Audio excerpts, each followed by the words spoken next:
Hey everybody, welcome to the church building. Welcome back. Thank you for joining me. We're reading through the whole Bible, cover to cover. We are starting Nehemiah. Nehemiah, chapter 1. Are you ready? It's the first time I've read Nehemiah, I think. I think so.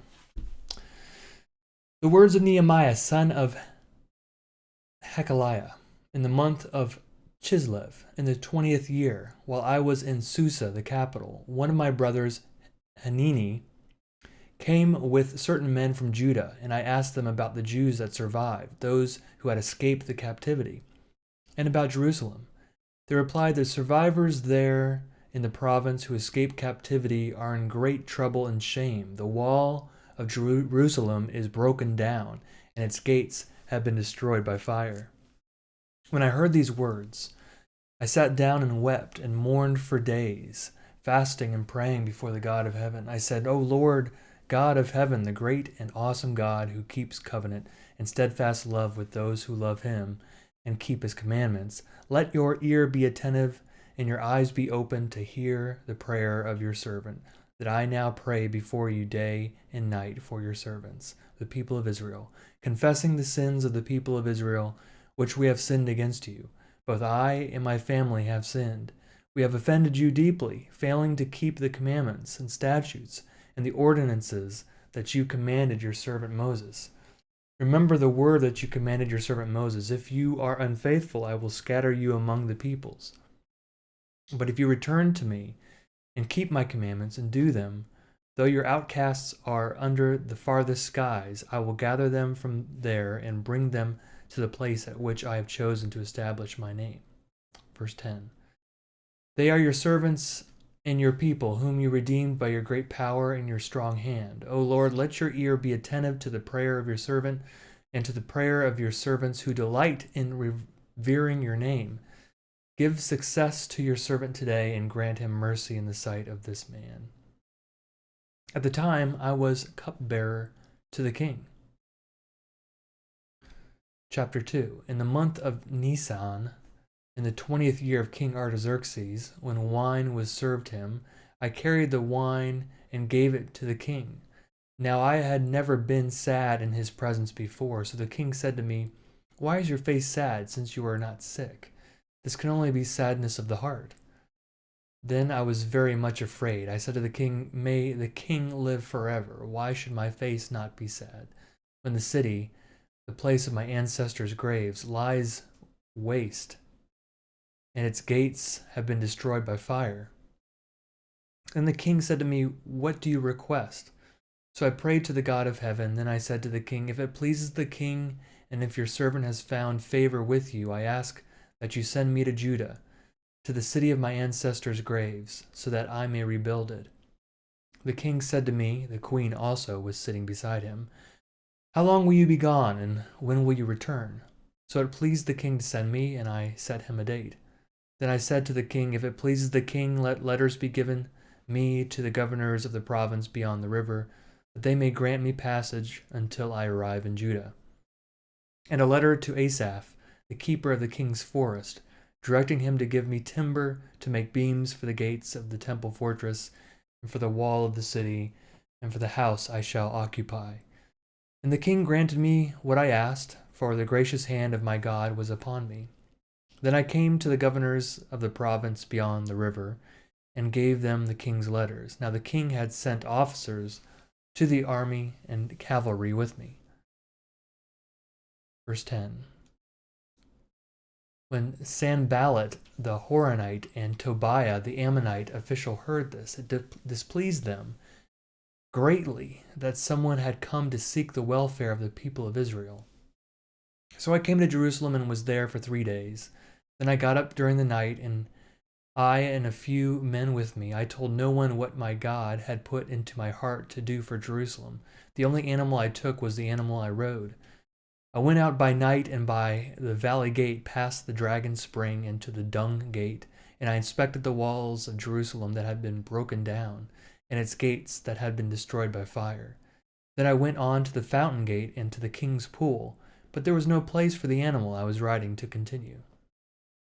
So I went up by the way of the valley by night and inspected the wall. Then I turned back and entered by the valley gate, and so returned. The officials did not know where I had gone or what I was doing. I had not yet told the Jews, the priests, the nobles, the officials, and the rest that were to do the work. Then I said to them, "You see the trouble we are in, how Jerusalem lies in ruins with its gates burned. Come, let us rebuild the wall of Jerusalem so that we may no longer suffer disgrace." Verse 18. I told them that the hand of my God had been gracious upon me, and also the words that the king had spoken to me. Then they said, "Let us start building." So they committed themselves to the common good. But when Sanballat the Horonite and Tobiah the Ammonite official and Geshem the Arab heard of it, they mocked and ridiculed us, saying, "What is this that you are doing? Are you rebelling against the king?" Then I replied to them, "The God of heaven is the one who will give us success, and we, his servants, are going to start building. But you have no share or claim or historic right in Jerusalem." Chapter 3.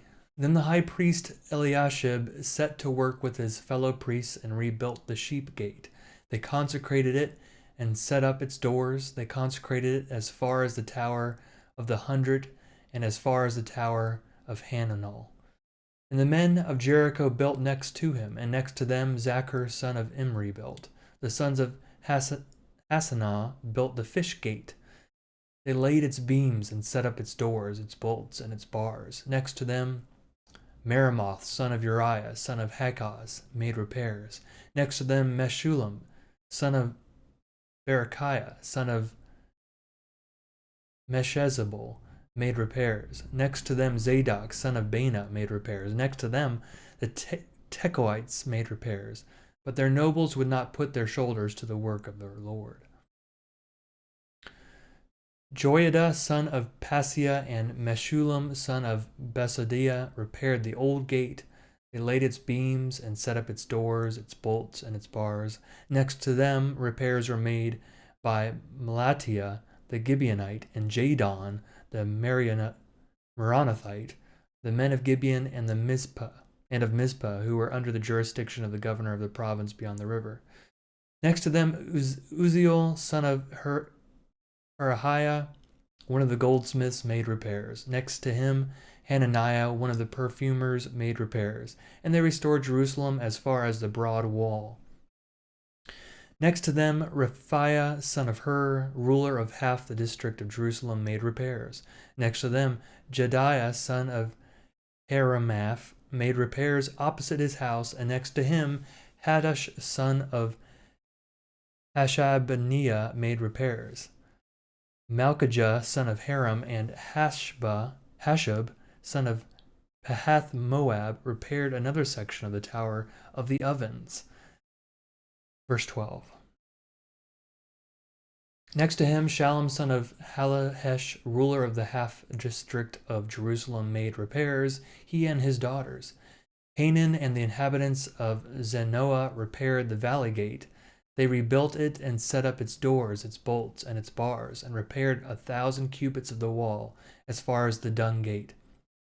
Malchijah son of Rechab, ruler of the district of Beth Hakarim, repaired the dung gate. He rebuilt it and set up its doors, its bolts, and its bars. And Shallum son of Kolhazah, ruler of the district of Mizpah, repaired the fountain gate. He rebuilt it and covered it and set up its doors, its bolts, and its bars. And he built the wall of the pool of Shelah of the king's garden, as far as the stairs that go down from the city of David. After him Nehemiah son of Azbuk, ruler of half the district of Beth-zur, repaired from a point opposite the graves of David, as far as the artificial pool and the house of the warriors. After him the Levites made repairs. Rahum son of Bani, next to him Hashabiah, ruler of half the district of Keilah, made repairs for his district. After him their kin made repairs. Binnui son of Henadad, ruler of half the district of Keilah, next to him Ezer son of Jeshua, ruler of Mizpah, repaired another section opposite the ascent to the armory at the angle. After him, Barak, son of Zabbai, repaired another section from the angle to the door of the house of the high priest Eliashib. Verse 21. After him, Meremoth, son of Uriah, son of Hakaz, repaired another section from the door of the house of Eliashib to the end of the house of Eliashib. After him, the priests, the men of the surrounding area, made repairs. After them, Benjamin and Hashab made repairs opposite their house. After them, Azariah, son of Messiah, son of Ananiah, made repairs beside his own house. After him, Binui, son of Henadad, repaired another section from the house of Azariah to the angle and to the corner. Palal, son of Uzai, repaired opposite the angle and the tower projecting from the upper house of the king at the court of the guard. After him, Pedaiah, son of Parosh, and the temple servants living on Ophel made repairs up to a point opposite the water gate and the east and the projecting tower. After him, the Tekoites repaired another section opposite the great projecting tower as far as the wall of Ophel. Above the horse gate, the priests made repairs, each one opposite his own house. After them, Zadok, son of Immer, made repairs opposite his own house. After him, Shemaiah, son of Zechariah, the keeper of the east gate, made repairs. After him, Hananiah, son of Shelemiah, and Hanan, sixth son of Zalaph, repaired another section. After him, Meshullam, son of Berechiah, made repairs opposite his living quarters. After him, Malchijah, one of the goldsmiths, made repairs as far as the house of the temple servants and of the merchants opposite the muster gate, and to the upper room of the corner. And between the upper room of the corner and the sheep gate, the goldsmiths and the merchants made repairs. That concludes Nehemiah 1 through 3. A lot of repairs, a lot of things being fixed. Thanks for watching. Thanks for joining. I'll see you next time as we continue through Nehemiah.